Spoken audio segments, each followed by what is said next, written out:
शिक्षणाबरोबरच ही जी मानसिक गरज आहे ती कुठेतरी त्या मुलांना मिळत नाहीये किंवा होत नाहीये आणि ती न मिळून ती न शिकता मुलं डेव्हलपच होत नाहीये. डेव्हलपच होत नाही. कारण तो जो पहिल्या 2-3 वर्षाचा जो संगोपनाचा भाग होता, जिथे rational thought, control over emotions, behaviour, एकामेकाशी एम्पथी दाखवणं, लोकांबरोबर राहणं मिळून, तो जो भाग असतो तो ह्या पहिल्या 2-3 वर्षातच होतो आणि तो समाजात होतो. शाळेत होऊ शकत नाही, कारण शाळा is cut to cut, yes or no, 1+1=2.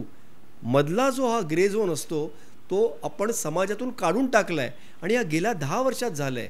6 million इयर्समध्ये तुमचे जे जीन्स किंवा तुमचा जो ब्रेन डेव्हलप झाला आहे तो 10 वर्षात चेंज होऊ शकत नाही.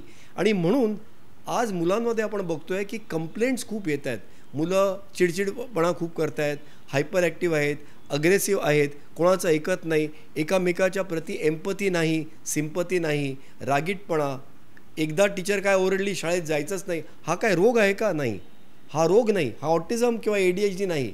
फक्त तुम्हाला जे शिकायला बिहेवियरल अपॉर्च्युनिटी हवी होती ती तुम्हाला मिळायच नाही, कारण शेजारचे काकू नाही, घरातले नातेवाईक नाही.